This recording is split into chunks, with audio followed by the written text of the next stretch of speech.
என்னன்னா இவங்க திட்டம் வந்து இந்த 3000 ரூபாய் கொடுக்க கூடாதுன்னு சொன்னாங்கல்ல. நீ என்னடா 3000 ரூபாய் கொடுக்க கூடாதுன்ற 2000 ரூபாய் எக்ஸ்ட்ரா கொடுக்குறேன்னு கொடுத்துருக்காரு. காங்கிரஸ் அறிவிச்சு 1000 ரூபாய் அறிவிச்சு தேர்தல் அறிவிச்சு வந்தாங்க கர்நாடகத்துல. பாஜக ஆளும் மாநிலங்கள்ல இருக்குது. இந்த பாருங்க இன்னும் அசாம்ல கொடுக்க போறாங்க அமௌண்ட். இப்ப பாருங்க 10,000 ரூபாய் இது பீகார்ல போட போறாங்க அமௌண்ட். விஜய் இதை விமர்சிச்சாலும் ஒரு வகையில ஆதரிக்கிறார். 5000 ரூபாய் வாங்கிக்க எனக்கு ஓட்டு போடு. இவனுக்கு இதே தான் வேலை. ஓசியிலேயே மங்களம் பாடுறது. நீதி கேட்க வந்திருக்கேன். என் காதுல நிதினே கேட்டுது. ஏன்னா கோர்ட்ல 1.5 கோடி கட்ட சொல்லிட்டாமா. நீங்களா பாத்து. தாவேக்காவோட தேர்தல் அறிக்கை ரெடி ஆயிட்டு இருக்குன்னு சொல்லியிருக்காரு. அது என்னன்னா இந்த தேர்தல் அறிக்கை வருது இல்ல திமுக அது காத்திருக்காங்க எல்லாருமே. எல்லாருமே சிராக்ஸ் காப்பி தான். எடப்பாடி தலையில துண்ட போட்டு அறிவாலயத்துக்கு ஏத்தப்பல சிராக்ஸ் கடையில உட்காந்துருக்காரு. கரூரில் என்ன நடந்ததோ அதே வேலையை இங்கேயும் பண்ணியிருக்காரு அவரு. இன்னைக்கு ஒருத்தர் வெயில் அவன் இறந்துருக்கிறார். அதை பத்தி கவலையே இல்லை. இவன் பொல்லமா ஆட்டிக்கிட்டு ஏசி கார்ல உட்காந்துக்கிட்டு ஆட்டிக்கிட்டு.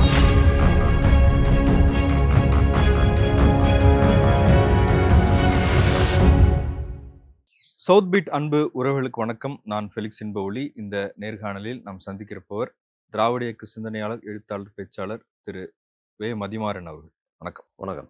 கலைஞர் மகளிர் உரிமை தொகை தமிழ்நாட்டில் இதுவரைக்கும் 1,31,00,000 பெண்கள் அதை வாங்கிட்டு இருக்கிறாங்க. இன்று காலையில் ஒரு செய்தி, உரிமை தொகை வாங்கிட்டு இருக்கிற பெண்களுக்கு ஒரு இன்ப அதிர்ச்சின்னு கூட சொல்லலாம். வழக்கமாக மாதந்தோறும் 15ஆம் தேதி அந்த தொகை அவங்களுக்கு செலுத்தப்படுது. ஆனால் 13ஆம் தேதியே இந்த மாதம் பிப்ரவரி, மார்ச், ஏப்ரல் இந்த 3 மாதத்துக்கான தொகையும் முன்கூட்டியே கொடுத்துருக்குறாங்க. கோடைகால சிறப்பு தொகை அப்படின்னு சொல்லி 2000 ரூபாய் கொடுத்துருக்குறாங்க. மொத்தம் 5000 ரூபாய் அவங்களுக்கு வரவு இந்த மாதம் வந்திருக்கு. இது தேர்தல் வர இருக்கிறதுனால சில தடைகள் கூட வரலாம், அதுக்கு கொடுக்க முடியாமல் போகிற சூழல் வரலாம் அப்படின்னு முதலமைச்சர் சொல்கிறாரு. இதுக்கு எதிர்க்கட்சிகள் எல்லாரும் எதிர்ப்பு தெரிவிச்சிருக்கிறாங்க. திரு எடப்பாடி பழனிசாமியிலேருந்து, பாஜக கட்சியிலேருந்து விஜய் கூட சொல்லியிருக்காரு, என்னுடைய வரவை பார்த்து தான் பயந்து போய் 13ஆம் தேதியே இவ்வளோ பெரிய தொகையை கொடுத்துருக்காங்க அப்படின்னு. தேர்தலுக்காக செய்யப்படுற ஒரு ஸ்டண்ட் அப்படின்னு விமர்சிக்கப்படுது. எப்படி பார்க்குறீங்க? முதல்ல உங்களுக்கு நான் நன்றியை தெரிவிக்கணும். ஏன்னா இப்போ விஜய் பேச்சு இப்போதான் பேசி முடிச்சிருக்காரு இல்லையா? அவர் பேச்சு இப்போ தான் முடிஞ்சிருக்கும்னு நினைக்கிறேன். அந்த பேச்சை குறித்து தான் இப்போ எல்லாருமே விவாதமாக இருக்கும்.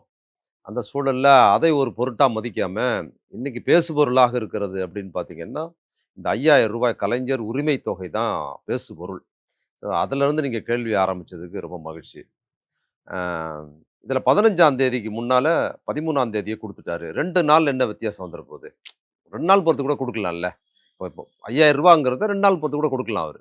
ஆனால் ஏன் அவர் 15ஆம் தேதிக்கு கொடுக்க வேண்டியதை 2 நாள் முன்னால் கொடுக்குறாருங்கிறது ரொம்ப முக்கியமானது. அதுதான் இங்கே இந்த இதில் முக்கியமான பேசுபொருள். ஏன் அதை கொடுக்குறாருன்னா, இந்த மாதம் கொடுக்குற 1000 ரூபாயை எப்படியாவது இந்த வர தேர்தல் காலத்தை வச்சு கொடுக்கக்கூடாது என்பதற்காக தடை செய்வதற்கு ரொம்ப தீவிரமாக செயல்படுறாங்க. அவங்க செயல்படுறாங்க. எலெக்ஷன் டேட் அறிவிக்கும் போது தடுத்துருவாங்கன்னு கூட நினைக்கலாம். அவங்க இரவோடு இரவா அதை நிறுத்திடலாங்கிற ஒரு பிளான் அவங்கக்கிட்ட இருந்திருக்குது. குறிப்பாக இப்போ அஸ்ஸாம் தேர்தலும் வரப்போகுது, அஸ்ஸாம்லேயும் வரப்போகுது. அஸ்ஸாம் தேர்தலில் பாஜக தான் இருக்குது. பாஜக அரசுக்குள்ளார இது மாதிரியான அங்கே ஒரு நலத்திட்டத்தில் அமௌண்ட் மக்களுக்கு கொடுக்குற அமௌண்ட்டில் முன்கூட்டி அவங்க கொடுக்குற திட்டம் அவங்கக்கிட்ட இருக்குது. அந்த திட்டத்தை ப்ராசஸ் பண்ணிவிட்டு அடுத்த கட்டமாக இந்த மாதிரி திட்டங்கள் எலெக்ஷனை ஒட்டி கொடுக்கக்கூடாதுங்கிறத ப்ராசஸ் பண்ணுவதற்கு மோடி ரெடியாக இருக்கிறாருங்கிற ஒரு தகவல் இரவோடு இரவாக தமிழ்நாட்டுக்குள்ள இருக்கிற மக்களுக்கு, இந்த ஏழை எளிய பெண்களுக்கு போகிற 1000 ரூபாவை போகக்கூடாதுங்கிறத சதி செய்கிற திட்டமாக பாஜகவும் அங்கே தமிழ்நாட்டில் இருக்கிற கூட்டணி இதை காலி பண்ணால் தான் நம்ம ஜெயிக்க முடியும். குறைந்தபட்சம் இந்த திட்டத்தை நம்ம இவ்வளோ தூரம் வந்துருச்சு, நிறுத்த முடியாது. இந்த எலெக்ஷன் நேரத்தில் அந்த 1000 ரூபாய் கிடைக்கிறத நிப்பாட்டிட்டோம்னா குறைந்தபட்சம் நமக்கு ஒரு பாதுகாப்பு இருக்கும் இந்த மக்கள் மத்தியில் நம்ம பேசுறதுக்குங்கிற பிளான் அவங்கக்கிட்ட இரவோடு இரவாக இருந்ததுனால தான் இந்த 2 நாளில் காலில் தெரிஞ்சால் கூட அவங்க பண்ணுருவாங்க. அப்படிங்கிறதுனால தான் இரவோட இரவா காலையில் அவர் அதை செஞ்சுருக்கிறாரு. இந்த செய்தி வெளியே தெரிஞ்சிருந்தா அவங்க வழக்கு போட்டிருப்பாங்க, வழக்கு போட்டு நிறுத்தியே இருப்பாங்க. ஒன்றும் இல்லை, பெரிய துப்புரவு புலி, பயங்கரமான புலனாய்வு, அங்கே இது பண்ணிட்டாங்க, இத்தனை கோடி எடுத்துக்கிட்டு ஸ்டாலின் அங்கே போயிட்டார், ஊழல் பண்ணிட்டாங்க, கட்சியில் இவ்வளோ அவர் ஊழல் பண்ணிட்டார், சிபிஐ என்கொயரி இதோ விட்டது, அவ்வளோதான் அப்படிலாம் திமுக எதிராக செய்தி போடுறாங்களே துப்புரவு புலனாய்வு புலி பத்திரிகைகள், அவங்க எவனுமே கண்டுபிடிக்கல. இதை யாருக்குமே இப்படி ஒரு 5000 ரூபாய் போட போறாருங்கிற ஒரு சின்ன செய்தி கூட ஒருத்தனுக்கு தெரியல. புலனாய்வு புலிகளுக்கு கூட புரளியாக கூட எவனுமே சொல்ல. யூடியூப்ல துப்பறிவாளர்களாக வச்சுக்கிட்டு ஒரு ஆண் பெண்லாம் உட்கார வச்சுக்கிட்டு பயங்கரமான முதலமைச்சர் வீட்டுல என்ன நடக்குது, சமையல் கட்டில நடக்குதா கண்டுபிடிச்சேன்னு அள்ளி விட்டுக்கிட்டு இருக்கானுங்கல்ல. எல்லா பயிலும் டுபாகோர் அப்படிங்கிறத, இவ்வளோ பெரிய திட்டத்தை, இவ்வளோ பெரிய ப்ராசஸ் நீங்க இந்த 5000 ரூபா அப்படிங்கிறது ஒரே முறையில 1,37,00,000 அக்கவுண்ட்ல போடுறதுங்கிறது சாதாரண ப்ராசஸ் கிடையாதுங்க அது. ரொம்ப டீட்டெயிலா பண்ண வேண்டிய ப்ராசஸ் அது இல்லையா? அவ்வளோ பெரிய தொகையை போடணும். அந்த பணத்தை கிரியேட் பண்ணணும். தமிழ்நாடு அரசு இப்ப பணம் கிடையாது. மாசம் மாசம் 1000 ரூபா குடுக்கறதுக்கு தான் அவங்ககிட்ட பிளான் பண்ணி போறாங்க. இல்ல அதான் கேள்வியா எழுப்புறாங்க. இல்ல அந்த 5000 ரூபாய் இவர் ரெடி பண்ணி குடுத்துருக்காருல்ல. நீ கேள்வி எல்லாம் விளக்கண்ண இப்ப எடுத்து பிரயோஜனம் இல்ல. முன்னாலேயே நீ சொல்ல வேண்டியதுதானே. துப்பறியும் புலி, எதிர்க்கட்சி சிங்கம், அந்த பக்கம் அது இதெல்லாம் வச்சு நீங்க பேசுறீங்கல்ல. திமுக இப்படி இப்ப ஊழல் பண்ணிருச்சு, அங்க பண்ணிருச்சு, அவங்க வீட்ல இப்படி வந்துட்டாங்க, இப்படி வந்தேன்னு சொல்றல்ல. இத நீ சொல்லவே இல்லையே. இப்படி ஒரு திட்டத்தை சதி செய்கிறார்கள். தேர்தலை முன்னிட்டு திமுக வந்து மக்களுக்கு 5000 முன்கூட்டி போற சதி செய்றாங்கன்னு கண்டுபிடிச்சு சொல்லியிருக்கலாம்ல. எவ்வளவு பெரிய தோல்வி உங்களுக்கு. அப்ப நீங்க எவ்வளவு கட்டுக்கதைகள சொல்றீங்க. அதிகாரப்பூர்வமா இவ்வளவு விஷயம் அக்கவுண்ட்ல போட்டிருக்காங்க மக்கள் அக்கவுண்ட்ல. அத வந்து அவ்வளவு திட்டமா ஏன் அவர் பண்ணாருன்னா, இரவோடு இரவாக இத தடுத்து நிறுத்துவதற்கு பாஜகவும், அதிமுகவும் சதி செய்ததை இரவோடு இரவாக 1 மணி நேரம் முன்னால அவர் பண்ணிட்டாரு அத. முடிஞ்சு போச்சு. அதனால இவங்களால ஒண்ணும் பண்ண முடியாதுங்கிறது ரொம்ப முக்கியமான ஒண்ணு. 15ஆம் தேதி தேர்ந்தெடுத்தது அப்படிங்கிறது வந்து அவர் எப்பவுமே அது வந்து அண்ணா பிறந்த நாள். செப்டம்பர் மாதம் அண்ணா பிறந்த நாள் அப்பதான் கலைஞர் உரிமை தொகையை அறிவிக்கிறார். கலைஞர் உரிமை தொகை அண்ணா பிறந்த நாள் அறிவிக்கிறாருங்கிறது ரொம்ப முக்கியமானது. இல்ல அப்ப சிறப்பு ஊக்கத்தொகை, கோடைகால ஊக்கத்தொகைன்னு ஒரு ரூ. 2000 போடுறாரு. ஆமா அப்ப குடுத்துருக்காங்க. அது ஓட்டுக்காக தானே சரி பண்றாங்க. இருக்கட்டும். நான் என்ன சொல்றேன், இந்த நலத்திட்டங்கள் ஒரு ஒரு கட்சி வந்து ஆட்சிக்கு வந்து தான் சொன்னத அறிவிச்சு நலத்திட்டங்கள் செய்யுது அப்படின்னா, எலெக்ஷன்ல வந்து அவங்க மீண்டும் ஜெயிக்கணுங்கிறதுக்காக தான் நலத்திட்டங்கள் நடைமுறைப்படுத்துவாங்கங்கிறது பிரதானமானது. மக்களுக்கு செய்றாங்கங்கிறது ஒண்ணு. அப்ப திருப்பியும் ஜெயிக்கணுங்கிறதுக்கு தான் செய்வாங்க. இந்த ரூ. 2000 அவங்க செய்றாங்க. நீங்க என்னமானாலும் சொல்லிக்கோங்க. திமுக ஓட்டுக்கு காசு குடுப்பாங்க. அத மறைமுகமா குடுப்பாங்க. ஆனா இப்ப நேரடியா குடுத்துட்டாங்க. சரிங்க. அரசே ஏன் குடுக்குது. மாசம் மாசம் ரூ. 1000 குடுக்குறது கூட தான் இப்ப சொன்னாங்க. மாசம் மாசம் ரூ. 1000 குடுக்குறது கூட ஓட்டுக்கு காசு குடுக்குற திட்டமா தான் இருந்ததுன்னு சொல்றாங்க. ஏதோ ஒண்ணு. ரூ. 2000 திட்டத்தை அந்த பெண்களுக்கு முன்கூட்டி குடுக்குறேன்னு அரசு சார்பா அறிவிச்சு கோடை காலத்துல இத ஒரு நிவாரணமாக குடுக்குறேன்னு சொல்லியே குடுக்குறாரு. அதுல என்ன ஒரு போனஸா குடுக்குறாருன்னு கூட வச்சுக்கலாம். இவங்க ஏன்னா அது என்னன்னா, இவங்க திட்டம் வந்து இந்த ரூ. 3000 குடுக்கக்கூடாதுன்னு சொன்னாங்கல்ல. நீ என்னடா ரூ. 3000 குடுக்கக்கூடாதுன்ற ரூ. 2000 எக்ஸ்ட்ரா குடுக்குறேன்னு குடுத்துருக்காரு. அவ்வளோதான் லாஜிக். நீ என்ன ரூ. 3000 எங்க வீட்டு பெண்களுக்கு குடுக்கக்கூடாதுன்ற. இந்தா ரூ. 2000 எக்ஸ்ட்ரா குடுக்குறேன் என்னன்றதுக்குன்னு கேட்டிருக்காரு. இல்ல இப்ப டாஸ்மாக மூடுவாங்கன்னு எதிர்பார்த்தோம். அ. தமிழிசை சொல்லியிருக்காங்க. ஆமா, டாஸ்மாக மூடுவாங்கன்னு நினைச்சா இவங்க வந்து மகளிருக்கு ரூ. 5000 குடுத்துருக்காங்களே. ஆமா. செய்ய வேண்டியது செய்ய மாட்றாங்க. அதான் இதெல்லாம் டாஸ்மாக செய்றாங்க. மூடுவாங்க. அந்த அம்மாவுக்கு டாஸ்மாக் என்னமோ இந்தியாவிலே தமிழ்நாட்டுல மட்டும் தான் டாஸ்மாக். இவங்க ஆட்சியில பூரா டாஸ்மாக் இருக்கு. இந்த அம்மா டாஸ்மாக் இவங்க ஆட்சியில பூரா சாராய கடை இருக்கு. சாராயம் வழிந்து சாலையெல்லாம் ஓடுகிற சாராயத்திற்காக பிரபலமானது பாண்டிச்சேரி. இந்த அம்மா தான் அங்க கவர்னராவே இருந்தாங்க. தடுக்கி விழுந்தா இந்த அம்மா பாட்டில் மேல தான் விழுந்திருக்கணும் பாண்டிச்சேரியில. அங்க தான் இவங்க இருந்தாங்க. அப்புறம் இங்க வந்துட்டு சொல்றது என்ன நியாயம்? ஏதாவது சொல்லணும் அப்படிங்கிறதுக்காக சொல்றது. அப்புறம் ஒருத்தர் அவரு கருப்பையா மகன் இருக்கார்ல. யாரு? கருப்பையா மூப்பனார்ன்னு சொன்னா தான் உங்களுக்கு தெரியும். ஜி.கே. வாசன். ஆனா ஜிடி நாயுடுவ மட்டும் நீங்க வந்து நாயுடுன்னு சொல்லக்கூடாது பாலத்துக்கும்பீங்க. ஒரு இவரு அவர் வந்து இவரோட ரொம்ப நாளா ஜிடி நாயுடுன்னு அறியப்பட்டார். கருப்பையா மூப்பனார் அப்படின்னு சொன்னா அது கருப்பையானா யாருக்கும் தெரியல. அவரு ஜிடி நாயுடு பேர வந்து நீங்க துரைசாமின்னு சொன்னா தெரியாதுல்ல. அது மாரி தான் இது. கருப்பையான்னு ஒருத்தர் சொன்னா முழிக்கிறீங்களே. அதனால கருப்பையா மகன். கருப்பையா மகன்னா உங்களுக்கு தெரியலல்ல. நெறைய கருப்பையா இருக்காங்க. அத யோசிச்சேன். அதான் மூப்பனார் மகன் தான் தெரியுது. மூப்பனார் கூட தான் நெறைய இருக்காங்க. மூப்பனார்ன்னு டக்குன்னு புரிஞ்சுக்கல. கருப்பையா தான் அவர் பேரு. ஆனா மூப்பனார்ன்னு ஜாதி பேர் அறியப்பட்டிருக்காருல்ல. அவரோட மகன் சொல்லியிருக்காரு. இந்த படத்த கொண்டு போய் டாஸ்மார்க்ல வாங்கிக்குவாங்க அப்படின்னு சொல்றாரு. ஆமா, ஆமா. டாஸ்மார்க்ல சொல்றாரு. வாங்கிக்குவாங்க. இவ்வளவு நாள் என்ன சொன்னா, டாஸ்மார்க்ல வாங்கி இங்க குடுக்குறாங்கன்னாய்ங்க. இப்ப மாத்தி சொல்லியிருக்காங்க. இப்ப இங்க குடுத்துட்டு டாஸ்மார்க்ல வாங்கிக்குவாங்கன்னு எதையாவது திருப்பி திருப்பி போட்டு பேசுறாங்க. அதனால இல்ல எதிர்க்கட்சிகளுக்கு இது ஒரு வாய்ப்பா அமையாதா? இப்ப பணம் குடுத்துறாங்க பாருங்க. முடியாதுங்க. எதிர்க்கட்சிக்கு இதுக்கு ஒரு இல்ல எதிர்க்கட்சி தேர்தல் ஒருவேளை திமுகவுக்கு சாதகமா அவங்க வெற்றி அடைஞ்சா கூட, காசு குடுத்து தான் ஜெயிச்சாங்கன்னு ஒரு பேர் ஆகாது. வராதா? இந்த திட்டத்தை நிறுத்துவதற்கு தான் அவங்க பிளான் பண்ணிட்டு இருந்தாங்க. அதனால தான் அறிவிச்சிருக்கிறாரு. அவங்க என்னன்னா, இந்த ரூ. 3000 இந்த 3 மாசம் நிறுத்தி வச்சுட்டா போதுங்கிறது அவங்க பிளான். அதுல நம்ம முடிஞ்ச வரைக்கும் நம்ம பார்த்தீங்களா, ரூ. 1000 வந்துருச்சு அக்கவுண்ட்ல. இனி வராது அவ்வளோதான் அப்படின்னு சொல்லலாம்னு இருந்தாங்க. அத முறியடிச்சுட்டாங்கல்ல. அது இவங்களுக்கு பெரிய பின்னடைவு தான். விஜய் இத விமர்சிச்சாலும், ஒரு வகையில வந்து ஆதரிக்கிறார். இந்த மகளிர் உரிமை தொகை சந்தோஷமா வாங்கிக்கங்க. வாங்கிட்டு தாவேக்காவுக்கு ஓட்டு போட்டுருங்க ஆமா. அப்படின்றாரு. இவருக்கு அதாவது இந்த மகளிர் உரிமை தொகைங்கிறது எவ்வளோ பெரிய ப்ராசஸ். நீங்க வாங்கிக்கங்கன்னு சொல்றீங்க அப்படின்னா, அது எவ்வளோ பெரிய ப்ராசஸ், எப்படி குடுக்கப்படுது, அதோட சமூகத்தில் அது என்ன மாற்றங்கள உருவாக்கி இருக்குன்னு உங்களுக்கு தெரியுமா உங்களுக்கு? ஒண்ணும் இல்லங்க. இந்த ஆட்சி கைமாறுச்சு. இந்த ஆட்சியில வந்து அதிமுக வெளிய போச்சுல்ல. தோல்வி அடைஞ்சு மக்கள் தோற்கடிச்சு வெளிய ஆரம்பிச்சாங்கல்ல. வெளிய போகும்போது இந்த ஆட்சி குளுகுளுன்னு வரல. 2வது கொரோனா கொடூரமான கொரோனா காலத்தில் தான் ஆட்சிக்கு வந்தாங்க. அப்போ நிவாரணமா குடுக்கறதுக்கு கையில காசு கிடையாது. ஒன்றிய அரசு எதிரா இருக்குது. 10 காசு பணம் குடுக்கல. கஜானால பணம் இல்ல. ஆனா நான் ஆட்சிக்கு வந்தேன்னா, நான் உங்களுக்கு வந்து கொரோனா நிவாரண நிதியாக ரூ. 4000 ஒவ்வொரு ரேஷன் கார்டுக்கும் குடுப்பேன்னு சொன்னாருங்க. முதல் கையெழுத்து அதான் போட்டாரு. அப்படி எப்படி போட்டாருங்கிறது எவனாவது தெரியுமா இன்னைக்கு? இந்த விஜய்க்கு தெரியுமா? கொரோனா காலத்தில் இந்த விஜய் இவ்வளவு பேசுறீங்களா? கொரோனா காலத்தில் பாதிக்கப்பட்ட தன் ரசிகர்களுக்கு ஒருவேளை சோறு போட்டிருப்பானா அந்த விஜய்? யார் யாரோ சோறு போட்டாங்க? அசிஸ்டன்ட் டைரக்டர்களுக்கு வந்து யாரோ நடிகர் விக்னேஷ் சோறு போட்டார். யார் யாரோ உதவி பண்ணாங்க. ஏன் பல இடங்கள்ல வந்து அதிமுக காரர்கள் வீடு வீடா போய் உதவி பண்ணி அதுல இறந்தே போனார் எம்எல்ஏ. இவ்வளவு பேசுற அந்த விஜய் இதெல்லாம் விட்டுருங்க. கொரோனா காலத்தில் 2 கொரோனா காலத்தில் ஒரு ரசிகர்களுக்கு நீ என்ன பண்ண? சாப்பாட்டு கஷ்டப்படுறவங்க கூலி தொழிலாளர்கள் ரசிகர்களுக்கு ஒரு வேளை சோறு போட்டிருக்கியா? பாதிக்கப்பட்டவனை போய் பார்த்திருக்கியா? ஏதாவது நீ பண்ணியா? வெளியவே வரல. மாறா என்ன பண்ண? கொரோனா காலத்தில் மக்கள் சாகும்போது, கொரோனா கொஞ்சம் குறையும் போது வெளியே வராதீங்க, சினிமா தியேட்டர்லாம் இல்லன்னு சொன்னா சிறப்பு காட்சி காட்ட நீ. என்ன படம்? உன் படத்துக்கு வந்து அது என்ன படம்? மாஸ்டர் படம். மாஸ்டர் படத்துக்கு சிறப்பு காட்சி போடுங்க. கூட்டம் வந்தா கொரோனால செத்துருவான் அவன் ரசிகர்ன்னு சொன்னா, செத்தா சாவட்டும் போடியா, எனக்கு காசு தான் முக்கியம்னு கொரோனா காலத்தில் உயிருக்கு போராடும்போது ஒருவேளை சோறு தன் வீட்டு வாசல்ல இருந்து கூட போட்டது கிடையாது அந்த ஆளு. மாறாக தன் ரசிகர்களே 1000 ரூபாய் இல்ல, கொள்ளையடிச்சு. மறைமுகமா ஏதாவது செய்திருக்கலாம். என்ன தெரியல. மறைமுகமா? என்ன மறைமுகம்? என்ன செய்யும்? ஏங்க மறைமுகம் அவர் செஞ்சாரா செய்யல வெளிப்படையா நமக்கு தெரியாதுல்ல. செய்யாதே தெரியலன்றீங்க. மறைமுகமா செய்து உங்களுக்கு எப்படி தெரிஞ்சிருக்கும்? மறைமுகமா செய்யறதை வச்சுக்கிட்டு செஞ்சாரு எப்படிங்க பேசுவீங்க? அது எப்படி செய்யாம இருப்பாரு? ஏங்க கொரோனா காலத்துல செஞ்சா யார் செஞ்சாலும் உதவி செஞ்சா தெரியுங்க. எத்தனை இஸ்லாமிய அமைப்புகள் இந்துக்கள் உதவி செஞ்சாங்க? எத்தனை இந்து புணங்களை இஸ்லாமியர்கள் அடக்கம் பண்ணாங்க? எவ்வளவு மக்கள் சுகமா எவ்வளவு கொடூரமா வாழ்ந்தாங்க? நீ ஒரு பிரமுகரா இன்னைக்கு வந்து அரசியல் கட்சி நடத்தி ரொம்ப நாள் வேண்டாம் 3 வருஷத்துக்கு முன்னாடி உன் யோக்கியதை எப்படி இருந்தது? ஒரு ரசிகனை நீ கொள்ளையடிச்ச. நீ என்ன செஞ்ச? 1000 ரூபாய் டிக்கெட் வச்சு அடிச்ச. இவர் 4000 ரூபாய் கொரோனாவுக்கு கழுத்து போட்டு கொடுத்தாரு. நீ என்ன பண்ண அந்த காலத்துல? என்ன பண்ண? அப்போ வந்து கையில காசு இல்லாம ஜனங்க கஷ்டப்படுறாங்கன்னா, அதே கூலி தொழிலாளி நீ 1000 ரூபாய் டிக்கெட் வச்சு கொள்ளையடிச்ச உன் படத்துக்கு. இல்ல இப்ப கூட பொங்கலுக்கு 3000 ரூபாய் கொடுக்கும்போது ஜனநாயகன் படத்துக்கு டிக்கெட் டிக்கெட் எடுத்துங்க. எடுங்க.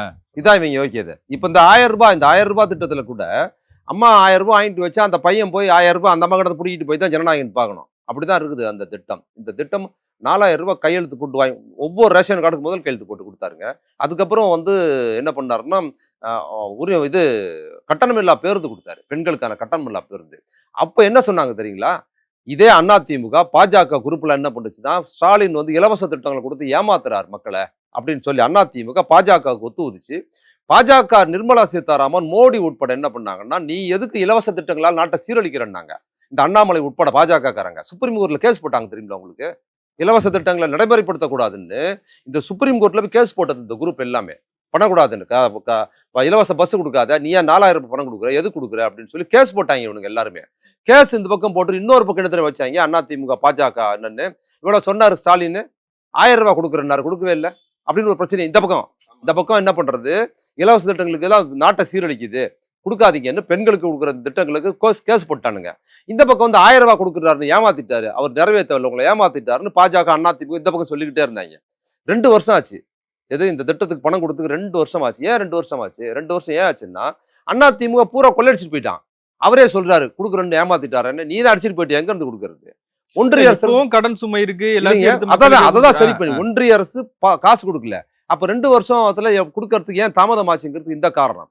ஏன்னா இந்த 1000 ரூபாய்ங்கிற மகளிர் உரிமை தொகை என்பது வருஷத்துக்கு ஒரு முறை கொடுக்கறது இல்லை. கொடுத்துட்டு விட்டுறலாம். மாசம் மாசம் கொடுக்கணும். அப்போ ஒரு மாசம் கொடுத்துட்டு அடுத்த மாசம் கொடுக்க முடியாம, இந்த மாசம் கொடுத்துட்டேன் அடுத்த மாசம் கடன் வச்சுக்க சேர்த்து கொடுக்குறேன்னு சொல்ல முடியுமா? அரசு சொல்ல முடியாது. ஒரு மாசம் கொடுத்தா அடுத்த மாசம் கொடுக்கணும். அப்ப கையில காசு இல்லை. அப்ப என்ன பண்ணார்? 2 ஆண்டுகள் அதற்கான நிதியை அவர் வந்து உருவாக்குனார். மகளிர் உரிமை தொகைக்காக நிதியை மற்ற துறைகள்ல இருந்து எடுத்து போட்டு அதை என்ன பண்ணார்? இந்த நிதியாண்டில் மாசம் மாசம் அவங்களுக்கு கொடுக்க முடியுங்கிற காசு கையில வந்ததுக்கு பிற்பாடு தான் அறிவிச்சார். அதுக்காக தான் 2 வருஷம் ஆச்சு. அதற்கு காரணம், தாமதமானதுக்கு காரணம் பாஜக அதிமுக தான். அதுக்கப்புறம் கொடுத்தாரு இல்லைங்களா? அது என்ன மாற்றத்தை ஏற்படுத்தியிருக்கு தமிழ்நாட்டு பெண்கள் வாழ்க்கையிலும் இந்தியா முழுக்க இருக்கிற அரசியல் கட்சிகள்லையும். இந்த 1000 ரூபாய்ங்கிறது வந்து சாதாரண ஒரு புரட்சிகரமான ஒரு மாற்றத்தை உருவாக்கியிருக்கு எல்லா தேர்தல் கட்சிகள்லையும். அதுக்கப்புறம் காங்கிரஸ் அறிவிச்சு 1000 ரூபாய் அறிவிச்சு தேர்தல் அறிவிச்சு வந்தாங்க. கர்நாடகத்துல, ஆந்திரால அறிவிச்சு வந்தாங்க, இந்த அஸ்ஸாம்ல சொன்னாங்க. பாஜக பல மாநிலங்கள் அறிவிச்சிருக்காங்க. மகாராஷ்டிரால உரிமை தொகை கொடுக்குறாங்கிறத இவனுங்க எல்லாம் கூடாதுன்னு சொன்னவங்க எல்லாம் கொடுக்க ஆரம்பிச்சிருக்காங்க. அப்போ இது எவ்வளவு பெரிய ப்ராசஸ் பண்ணி அவங்களுக்கு எல்லாம் இருக்குங்க காசு. அவங்க கவர்மெண்ட்டே ஒன்றிய அரசு அவங்க கவர்மெண்ட் கொடுத்துடுறாங்க. இங்க ஒண்ணுமே இல்லாத போது கிரியேட் பண்ணி கொடுத்தாருங்கிறது 2023 செப்டம்பர் 15 கொடுக்கும்போது கையில காசு இல்லாதது கிரியேட் பண்ணி கொடுத்தாரு. அந்த காசு எவ்வளவு பெரிய விஷயம். அது என்ன மாற்றத்தை உருவாகி இருக்கு பெண்கள் மத்தியில. எளிய கூலி வேலை செய்யற ஒரு கணவனுக்கு மனைவியா இருக்கிற வீட்டுல வேலை செய்யற பெண்களோட வாழ்க்கையில எவ்வளவு மாற்றத்தை உருவாகி தெரியுமா? அதுங்களுக்கு அவங்களுக்கு வீட்டுல அவங்களுக்கு வந்து பொதுவா வீட்டு வேலை செய்யற பெண்களை வந்து பெரிய ரெஸ்பான்சிபிலிட்டி பண்றது இல்ல. வீட்டில் காலையிலேருந்து நைட்டு வரைக்கும் வேலை பார்ப்பாங்க பெண்கள். எல்லா வேலையும் சமைக்கிறது, கூட்டுறது, பெருக்கிறது, குழந்தைய பராமரிக்கிறது, துணி துவைக்கிறது, திருப்பி அதை பார்க்கறது, ராத்திரி சமைக்கிறது, வேலை பார்த்துக்கிட்டே இருப்பாங்க. கணவரை போய் நீங்கள் வெளியில் அவங்க கணவரை கேளுங்க, உங்கள் வீட்டுக்காரம்மா என்ன பண்ணுறது? வீட்டில் சும்மா தான் இருக்கும் பையன். சாதாரணமாக வீட்டில் சும்மா இருக்கும் பையன். ஏன்னா இந்த வேலைக்கு சம்பளம் கிடையாது. சம்பளம் இல்லாத வேலைக்கு எந்த மரியாதையும் இருக்காது. அப்போ உங்களுக்கு ஏதாவது எனக்கு வந்து உடம்பு சரியில்ல, சாயந்தரம் ஹாஸ்பிட்டலுக்கு போனோம், காசு குடு. இந்த அம்மாட்ட டாக்டர் கிட்ட போனோம். போனா ஒரு அந்த அம்மா ரூ. 300 கேட்பாங்க, ரூ. 500 ஆகும். காசு குடுங்க, ஜுரம் தாங்க முடியலன்னு பெத்த அம்மா கேட்டாலும் பையன்கிட்ட, அல்லது மனைவி கேட்டா கூட காசு குடுக்க மாட்டாய்ங்க, குடுக்க மாட்டாய்ங்க. ஏம்மா இரும்மா, காலைல பார்த்துக்க கவர்மெண்ட் ஹாஸ்பிட்டல் போன்னு சொல்லிட்டு போற சூழல் தான் இருந்தது. அப்படி ஒரு சூழல்ல தான் இவரு ரூ. 1000 குடுக்குறாரு.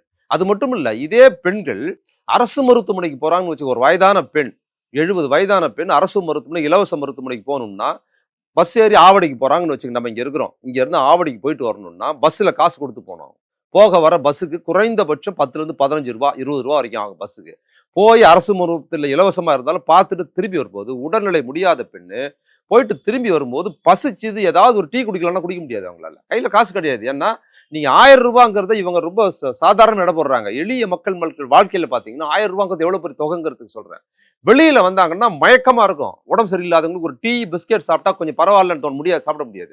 அத சாப்பிட்டா பஸ்ல போக முடியாது.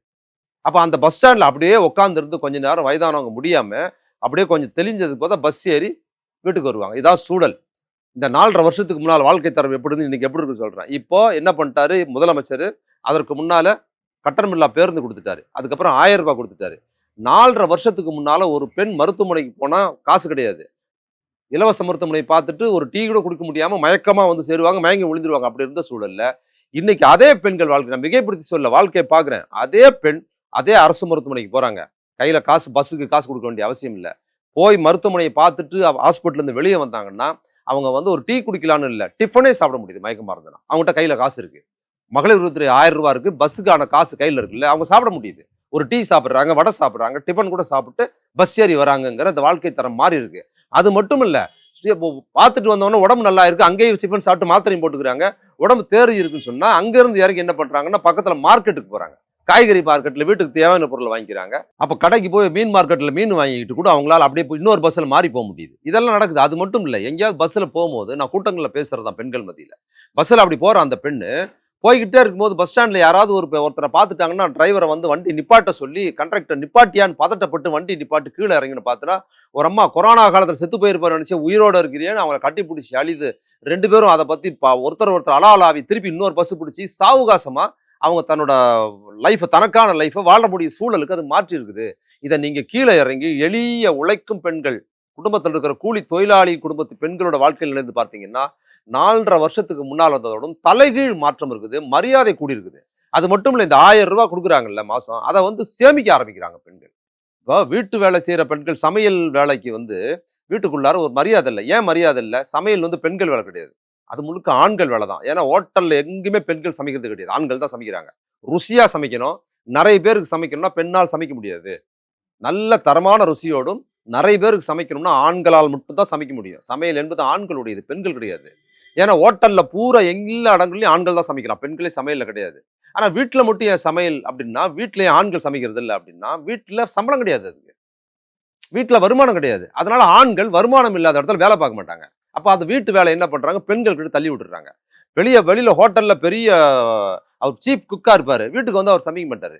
பெரிய பரோட்டா மாஸ்டரா இருப்பாரு, வீட்டுக்கு வந்து கொண்டாம்பாரு. வெளியில வந்து நைட்டு போய் ஆம்பளைங்கலாம் கூட, எங்க வீட்டுல போனா என்னையா சமைக்குது மாஸ்டர், நீ போடுற ஆஃப் ஆயிலுக்கு ஈடாகுமா, நீ போடியா அப்படின்னு சொன்னா, அந்த ஆஃப் ஆயில் போடுற மாஸ்டர் வீட்டுக்கு வந்தா, தன் பொண்டாட்டி ஆஃப் ஆயில் போட்டா அவர் தான் போட சொல்றாரு, நீ போடு அப்படி அதிகாரம் பண்ணுவோம்னா நல்லா இல்லைன்னு தூக்கி அடிப்பாரு. இந்த கண்ணோட்டம் எதனால கட்டமைக்கப்படுதுன்னா, வீட்டுல அது வருமானம் கிடையாது. வருமானம் இல்லாதனால பெண்கள் கிட்ட அன்பா குடும்பத்தை பராமரிக்கிறா, குழந்தைக்கு சம்பாதிக்கிறா, அப்படிதான் இருக்குது.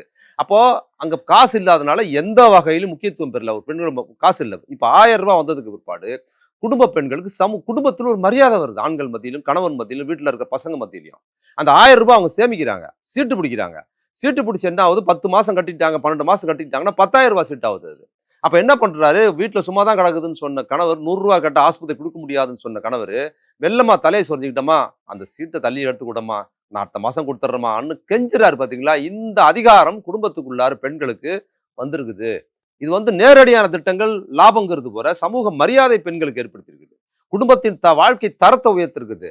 பஸ்ல போற பெண்கள் வந்து துணி கடைக்கு வேலைக்கு போறாங்க, டிபார்ட்மெண்டல் ஸ்டோருக்கு வேலைக்கு போகுது பெண்கள். காலையில போறாங்க 9 மணிக்கு கடைக்கு போறாங்கன்னா, இரவு 9 மணி வரைக்கும் 12 மணி நேரம் வேலை பார்க்குறாங்க கடையில். திருப்பி அவங்களுக்கு டிபார்ட்மெண்ட்டை சொல்லி துணி கடையிலையும் என்ன சம்பளம் கொடுத்துட்றாங்க. பெருசா சம்பளம் இருக்காது. அவங்களுக்கு 5000, 6000 மிஞ்சி போனா 10,000த்துக்கு மேல இருக்கிறதுக்கு வாய்ப்பே கிடையாது. அந்த சம்பளத்துல பாதி பஸ்ஸுக்கு போயிடும் ஒரு காலத்துல. அது உரிய நேரத்துக்கு போ முடியாது. இப்போ அந்த பஸ் காசு அப்படியே மிச்சமாகுது. அது குடும்பத்தின் பயன்பாட்டுக்கு வருது. அது அப்படியே அவங்க முடங்கியத்துல அரசுக்கு திரும்ப வருது. அந்த பணம் கூடுதலா செலவு வருது. கூடுதலா வந்து குடும்பம் வந்து நல்ல சத்துணவா சாப்பிட ஆரம்பிக்குது. குடும்ப வாழ்க்கை தரம் வருது. நோயற்ற குழந்தைகள் வருது. அது என்ன சமூகத்துக்கு அரசு பராமரிக்கிற செலவு கம்மியாகுது. அப்ப பல்வேறு விஷயங்கள்ல வாழ்க்கை தரத்தை மாற்றி இருக்கிற திட்டமா அது இருக்குது. இவன் என்னமோ ரூ. 5000 வாங்கிக்க எனக்கு ஓட்டு போடு. இவனுக்கு இதே தான் வேலை. ஓசியிலேயே மங்களம் பாடுறது. அது அந்த பேச்சுல கூட சொல்லியிருக்காரு அவரு. நீதி கேட்க வந்திருக்கேன்னு. என் காதுல வந்து நிதின்னே கேட்டுது. ஏன்னா கோர்ட்ல 1,50,00,000 கட்ட சொல்லிட்டாமா. நீங்களா பார்த்து கொஞ்சம் குடுத்து விடுங்கன்னு. பாத்தீங்களா? அந்த காச வாங்கிட்டு வந்து சினிமா பாருன்னு சொன்னவங்க. இல்ல தாவேக்காவோட தேர்தல் அறிக்கை ரெடி ஆயிட்டு இருக்குன்னு வேற சொல்லியிருக்காரு. அது என்னன்னா இந்த தேர்தல் அறிக்கை வருதுல்ல. அது காத்திருக்காங்க எல்லாருமே. எல்லாருமே சிராக்ஸ் காப்பி இல்ல, ஆனா தாங்க. எடப்பாடி சொன்னார்ல இவங்க 2000 ரூபாய். கட்சியேங்க ஆ. தாவேகா கட்சியின் கொள்கை திட்டமே திமுகவோட சிராக்ஸ் காப்பி. திமுக தலைவருக்கு முதலமைச்சர் நம்மளே பேசியிருக்க. அவர் என்ன சொல்றாரோ அதை அப்படியே இமிடேட் பண்ணி எல்லாம் சொல்லிட்டு திமுக ஆட்சி ஒழிக்க வேண்டும். அது மட்டும் கீழே எழுதிப்பாங்க. இந்த பாத்திர கடையில் வாங்கியதுங்கிற மாதிரி அது மட்டும் எழுதிப்பாங்க தாவேகா குரூப். அந்த குரூப் யாரு? எடப்பாடி தலையில துண்டை போட்டு அறிவாலயத்துக்கு ஏத்தப்பல சிராஸ் கடையில உட்காந்துருக்காரு. இவங்க எப்ப வந்து இல்ல அவர் 2000 ரூபாய் குடுக்குறேன்னு சொல்லியிருந்தாரு. போன தேர்தல் அறிக்கையிலேயே அவங்க தேர்தல் அறிக்கை வந்த பிறகு திருத்தி இவங்க தேர்தல் அறிக்கையில் சேர்த்துக்கிட்டாங்க எல்லாத்தையும். இவங்க தேர்தல் அறிக்கை 2000 நான் 3000, அவங்க 1000 நான் 1500. இல்ல இப்ப முதலமைச்சரே 2000 ரூபாய் கொடுக்க போறாரு. ஆமாங்க, அவர் கொடுக்குறாருன்னா 1000 ரூபாய் இப்ப கொடுத்துருக்காரு கடந்த 5 ஆண்டுகள்ல. அடுத்த 5 ஆண்டுல 1000 ரூபாய் கொடுக்க போறாரு. லாஜிக்கா அவர் சொல்றாரு. நான் 1000 ரூபாய் கொடுத்துருக்கிற திருப்பி இல்ல, அது எடப்பாடி சொன்ன உடனே தான் இவர் சொல்லியிருக்காரு. ஏங்க 1000 ரூபாய் திட்டமே இவங்க கொடுத்தது தாங்க. 1000 ரூபாய் கொடுத்துருக்காரு. அடுத்த ஆண்டு இது 2000 ரூபாய் மாத்துவேங்கிறத லாஜிக்கா சொல்றாரு. இப்ப 2000 சொல்லிட்டார்ல, எடப்பாடி 3000 பாரு. அவனுக்கு தெரியுமில்ல, ஒரு படத்துல பாண்டியராஜன் படத்துல பைத்தியங்களா பார்த்தல 2000, 4000, 6000, அப்புறம் கடைசியில மாமா பிஸ்கோத்து பிம்பிளிக்கு பிலாப்பிங்கிற மாதிரி தான் தாவேக்கா இந்த எடப்பாடி அண்ட் கம்பெனி எல்லாமே. அது இவங்களுக்கு சொந்தமா எந்த கருத்தும் கிடையாது. திமுக என்ன சொல்லுதோ, திமுகவோட இந்த திட்டங்கள் தமிழ்நாட்டுல செல்வாக்கு பெற்றதில்லை, இந்தியாவிலே செல்வாக்கு பெற்றிருக்குது. கட்டணமில்லா பேருந்து, இந்த மாதிரி பெண்களுக்கான உரிமை தொகைங்கிறது பாஜக ஆளும் மாநிலங்கள்ல இருக்குது. இந்த பாருங்க, இன்னும் அசாம்ல கொடுக்க போறாங்க அமௌண்ட். இப்ப பாருங்க 10,000 ரூபாய் இது பீகார்ல போட போறாங்க அமௌண்ட். இதெல்லாம் அங்க இருந்து வருது. இங்க இருந்து காப்பி அடிச்சு இவங்க எல்லா ஊர்லயும் போடுறாங்க. எல்லா ஊர்லயும் போட்டுட்டு இங்க வந்து இது சரியில்லை, இந்த திட்டம் சரியில்லை, நான் வந்து 2000 ரூபாய் கொடுப்பேன். ஐயா ஒருத்தர் புதுசா வரவனும் பேசுறது பாருங்க, அதை வாங்கிக்கிங்க, எனக்கு ஓட்டு போடுங்க, என் பணத்தை கேட்காதீங்க அப்படின்னு இது மாதிரி அக்கப்படுறா இருக்கு. ஆனா திமுகவோட இந்த நலத்திட்டங்கள் ஆட்டங்காண வைக்குது. இன்னைக்கு இவரு முன்கூட்டி இந்த பெண்கள் பணத்தை கொடுக்க விட மாட்டானுங்க தெரிஞ்சு முன்கூட்டி போட்டது வந்து, நான் காலையில இதை வந்து பார்த்துட்டு அதுக்கப்புறம் வெளியில கடைக்கு போயிட்டு நண்பர்களோட டீ குடிச்சிட்டு இருக்கும்போது ஒருத்தர் டீ குடிக்கிறவர் சொல்றாரு, யோ எலெக்ஷனே வேணாம் ஐயா, அப்படியே எக்ஸ்டெண்ட் பண்றேங்க திமுக. ஒருத்தர், அவர் என்ன கட்சின்னு எனக்கு தெரியல.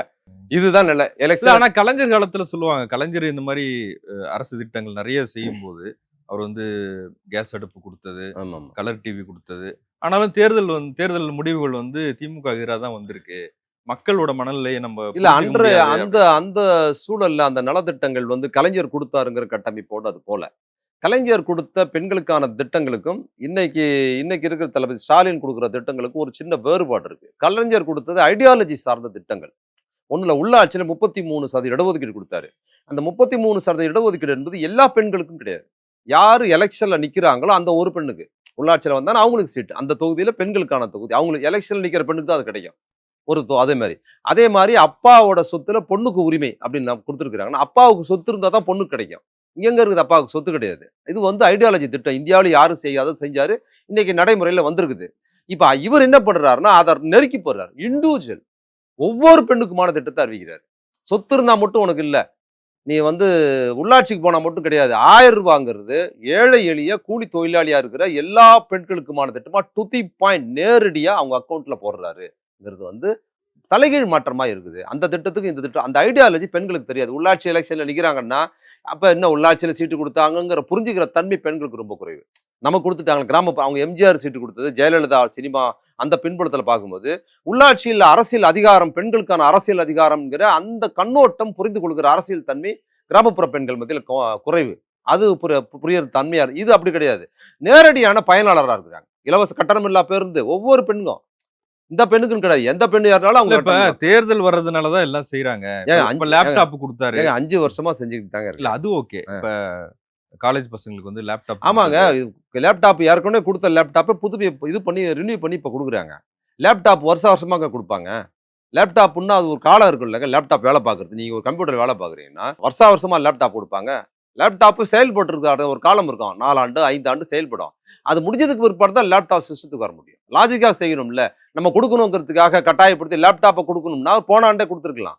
லேப்டாப் ஏற்கனவே குடுத்த திட்டம் இருக்குது. அந்த லேப்டாப்ப யூஸ் பண்ணிட்டு இருக்கலாம். அடுத்த வரவங்களுக்கு ஏதோ ஒரு ப்ராசஸ் இருக்குல்ல. அந்த திட்டத்தோடு சேர்ந்து தான் அது குடுக்குறது. இல்ல ஃபைனல் இயர் ஸ்டூடெண்ட் கூட குடுத்துருக்காங்க. ஃபர்ஸ்ட் இயர் ஸ்டூடெண்ட்க்கு மட்டும் தான் குடுப்பாங்க லேப்டாப்பு. இப்ப காலேஜ் படிக்கிற எல்லா பசங்களுக்கும் ஆமா, அப்படின்றது வருதா? எல்லாத்துக்கும் குடுக்குறாங்கங்கிறது நல்லது தானே! அதனால நல்லது தானே. இப்ப எல்லாத்துக்கும் இப்போ உரிமை தொகை கூட பரவலாக்கியிருக்காங்க. போன முறை பேட்ச் இருந்தாங்க. இன்னொரு பேட்ச் குடுத்துருக்காங்க. குடுக்காதவங்களும் கணக்கெடுத்து குடுக்குறாங்கங்கிறது, குடுக்குறது நல்லது தானே. குடுக்காம விடுறது தான் இவங்களுக்கு குடுத்துட்டாங்க, அவங்களுக்கு குடுக்கலன்னா தான் பார்சியாலிட்டி. அட்வான்ஸா குடுக்குறதுல ஒண்ணும் தப்பு இல்லையே. அதாவது நான் என்ன சொல்றேன்னா, ஒரு அரசு ஒரு நலத்திட்டங்கள இம்ப்ளிமெண்ட் பண்ணிட்டே இருக்குது. நீ வந்து ஏன் குடுக்குற? நீ எலக்ஷனுக்கு தான் குடுக்குறன்னா, இப்ப எலக்ஷன்ல நான் தோத்தா பரவாயில்லன்னு ஒரு அரசு இருக்குமா? தெரியல. மக்கள் நலத்திட்டத்த செய்யுது அரசு. அப்போ ஒரு கட்சியா அது வெற்றி பெறணுங்கிற நோக்கம் எல்லா கட்சிகளுக்கு தான் இருக்கும். அப்போ உங்களுக்கெல்லாம் வந்து வந்தா தக்காளி ரத்தம், இவங்களுக்கு வந்தா தக்காளி சட்னி. நீங்க வந்து ஜெயிக்கிறதுக்கு என்ன பண்ணுவீங்களோ அத பண்ணணும்னா, ஒரு ஆட்சியில இருக்கிற இது வந்து நலத்திட்டங்கள் செய்யும்போது, அதோட இன்னொரு முகமா அது வெற்றி வாய்ப்பு அமையுது. வெற்றி வாய்ப்பு அமையறத தவிர்க்க முடியுமா? அப்போ உங்களுக்கு நோக்கம் என்னன்னா, மக்களுக்கு நலத்திட்டம் கிடைக்கிறத பத்தி உங்களுக்கு பிரச்சனை இல்ல. திமுக ஜெயிச்சிருமோங்கிற பயம் உங்களுக்கு இருக்குது. இப்ப என்ன ஆயி போச்சுன்னா, இவங்க சதி பூரா முடிஞ்சு போயி, இப்ப வந்து எடப்பாடி, அப்புறம் பாஜக இருக்கிற எல்லா குரூப்பும் இன்னைக்கு காலையில 8 மணியிலிருந்து அவங்களோட நிலைமையே தலைகீழா மாறியிருக்கும். ஏற்கனவே டேமேஜா இருக்கு. இன்னும் ஏற்கனவே கொட்டாவி. இன்னும் அதுல ஒரு எப்படி சொல்லுவாங்கல்ல, அந்த மாரி இவங்களோட நிலைமை இன்னும் தலைகீழா மாறி இந்த அறிவிப்பு வந்து மக்கள் மத்தியில் பெரிய வரவேற்பு பெற்றிருக்குதுங்க ரொம்ப முக்கியமா. விஜய் இன்னைக்கு சேலத்துல மீட்டிங் அந்த அது குறித்து விஜய் சேலத்துல என்ன பேசுவாரு அப்படிங்கிறத நான் காலையிலேயே சொல்லிட்டேன். விஜய் என்ன பேசுவாருங்கிறது உங்களுக்கு முன்னாடியே தெரியும். சேலத்துல ஒரு அனுமதி கேட்கும்போதே கொஞ்ச நாளைக்கு முன்னாடி அனுமதி கேட்கும்போதே அவங்க என்ன பேசுவாருன்னு திமுகவ திட்டி பேசுவாரு. அப்புறம் நான் ஏன் பாஜகவ திட்டி பேசலங்கிறதுக்கு ஏன்னா அதே தலைப்பு தான். எதனா இந்த விஜய் குறித்து பேசுறத நான் வந்து வாதங்கள்ல தவிர்க்கிறதுன்னா, பேசுனதே தான் பேசுறாரு அவரு. உடனே வாதம் பேசுறவங்க அதே தான் பேசுறாங்க திருப்பி. புதுசா எதையுமே சொல்லல. இல்ல அதுவும் ஜெயலலிதா பேசினது, எம்ஜிஆர் தீய அ சக்தி. அதாங்க அத சொல்லிட்டாரு ஏற்கனவே. அத ஏன் திருப்பி சொல்லுவாரு? நீ புதுசா எதுவுமே இல்ல. திருப்பி திமுகவ திட்டுறது, ஸ்டாலின் சார்ங்கிறது, அப்புறம் ஏன் பாஜகவ திட்டலன்னு கேட்டா அதே சொல்றது. நடக்கிறது என்ன எலக்ஷன்? இது சட்டசபை தேர்தல். அப்ப நான் ஏன் இது இது சொன்னதையே திருப்பி திருப்பி களத்திலே இல்ல. களத்திலேயே இல்ல. அப்புறம் வந்து கொள்கை எதிரிங்கிற. நீ என்னமோ அப்படியே நாடாளுமன்ற தேர்தல அறுத்து தள்ளிட்டா மாரி. போன நாடாளுமன்றம் நீ கட்சி இயக்கம் ஆரம்பிச்சு 30 வருஷம் ஆகுதுங்கிற. கட்சி ஆரம்பிச்சு 4 வருஷம் ஆகுதுங்கிறல்ல. இந்த போனுச்சுல்ல நாடாளுமன்ற தேர்தல்ல. நீ என்ன பாஜகவுக்கு என்ன குரல் குடுத்த? என்னங்க பேசினார் பாஜக? நாடாளுமன்ற தேர்தல் அப்படியே அறுத்து தள்ளிட்டாரு இவரு. இப்ப வந்து உடனே பாஜக இப்ப பேச வேண்டியதுன்னா, பாஜகவை பேசாம தமிழ்நாட்டின் மீது வஞ்சிக்கிறது பாஜக தானே. இப்ப பாஜக கூட்டணி தமிழ்நாட்டுல ஆட்சி புடிச்சுன்னா என்ன பண்ணுவ? திமுகவ அப்புறப்படுத்துறது சரி. ஆல்டர்னேட்டிவா உனக்கு பதிலு பாஜக, அதிமுக ஆட்சி வந்துருச்சுன்னா என்ன பண்ணுவ? நீ அப்படி கூட சொல்ல மாட்டியா?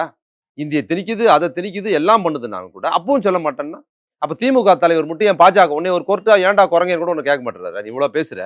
ஆனா உன்னைய பத்தி ஒண்ணையும் கேட்க மாட்றாரு. ஆனா பாஜகவ தான் விமர்சிக்கிறாரு. ஏன்னா பாஜக தான் தமிழ்நாட்டுக்கு எதிரி. அதுக்கப்புறம் அதிமுக விமர்சிக்கிறார். பாஜகவோட கூட்டணியில இருந்து தமிழ்நாட்ட சீரழிக்குதுன்னு. தமிழ்நாட்டின் பிரதான வில்லன்கள், பிரதான தமிழர்களுக்கான எதிரி என்பது பாஜக. அதோடு கூட்டணி வைத்திருக்கிற அதிமுக. இவங்க தான் பிரதானம். அதுக்கப்புறம் நீ விமர்சிக்கிறது தான் திமுக விமர்சிக்கணும். அப்போ திமுக சேர்ந்த தலைவர்கள் அது ஸ்டாலின் அவர்களோ, உதயநிதியோ மற்றவங்கலாம் பாஜகவையும் அதிமுகவையும் தான் தொடர்ந்து விமர்சிக்கிறாங்க. உன்ன பேசுறதே கிடையாது. ஏன்னா தமிழ்நாட்டு மக்கள்ல நீ எதிரி கிடையாது.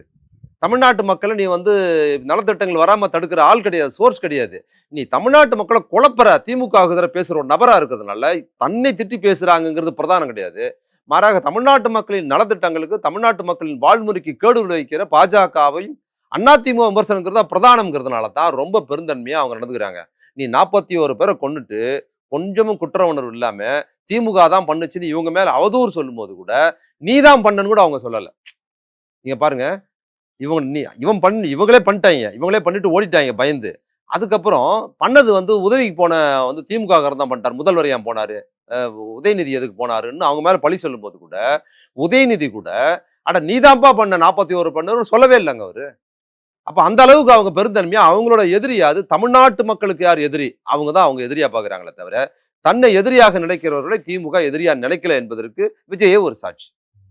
இன்னைக்கு சேலம் கூட்டத்துல கூட ஒருத்தர் உயிரிழந்திருக்காரு. இறந்திருக்கிறாரு. இது யாராவது திருந்தவே மாட்றாங்க பாருங்க. 41 பேர் கொன்னத குடுத்து அவனுக்கு ஞாபகமே இல்லங்க. எவ்வளவோ பேசுறாப்புல. இந்த 3 மாசம் கூட ஆகலங்க. 47 பேர் செத்து போனத நீ சொன்னல்ல, திமுக காரன் தான் பண்ணான்னு கூட சொல்ல மாட்றாய்ங்க. செந்தில் பாலாஜி பண்ணிட்டாரு. முதலமைச்சர் பண்ணிட்டாரு. உதயநிதி எதுக்கு போனாருன்னு அப்போ ஒரு பொய்ய சொன்னாய்ங்க. அந்த பொய்ய கூட இப்ப சொல்ல மாட்றாய்ங்க. ஞாபகமே இல்ல 41 பேர் செத்துனத பத்தி. இன்னைக்கு ஒருத்தர் வெயில்ல அவன் வந்து இறந்து இறந்திருக்கிறார். அத பத்தி கவலையே இல்ல. இவன் வந்து பல்லமா ஆட்டிக்கிட்டு ஏசி கார்ல உட்காந்துக்கிட்டு ஆட்டிக்கிட்டு வழியார கை ஆட்டிக்கிட்டு வந்தா திறந்த வெளியில வெயில்ல உட்காந்துருக்காங்க மக்கள். மாலை நேரமாவது மாத்திருக்கணும். அதுவும் இல்ல. அதே சம்பவம். துயரமான சம்பவம். யாரோ 25 வயசு சுராஜ்ன்னு இறந்து இப்பதான் செய்தி பார்த்தேன். இறந்திருக்கிறாருன்னு செய்தி வந்திருக்கு. இது எவ்வளவு கேவலமா இல்லங்க இது? எவ்வளவு அசிங்கமா இருக்குது. இதுவே ஒரு வேலையா இருக்குது இல்ல. அதாவது எந்த பொறுப்பு இல்ல பாருங்க. நசி செத்துறக்கூடாது, அது செத்துறக்கூடாதுன்னா கூட்டத்தை வெயில நிப்பாட்டி நீ லேட்டா போற.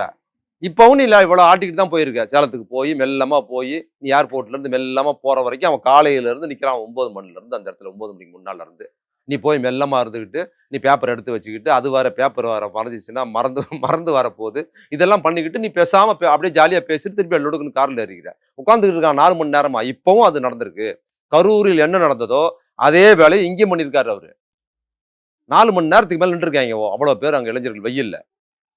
இப்ப இன்னும் மயக்கமுற்றவங்க நிறைய பேர் இருந்திருப்பாங்க. ஒருத்தர் இறந்து போயிருக்கிறாருல்ல. இது ரொம்ப ஆபத்தானது. திரும்பவும் அதைத்தான் நான் சொல்றேன். நீ முதல்ல யோக்கியமாயிரு. ஒண்ணு மாலையில நிகழ்ச்சி நடத்து. வெயில் இல்லாத நேரத்துல இல்லைன்னா பந்தல் போட்டு நடத்து. பந்தல் போடணும். ஏதாவது ஒரு பொறுப்படுத்துக்கு. அதாவது இப்ப நடந்தது இளைஞர் அணி கூட்டம் நடந்தது இல்லைங்க. லட்சக்கணக்கான பேர் கொண்டாங்க. ஏதாவது ஒரு அசம்பாவிதம் நடந்ததாங்க.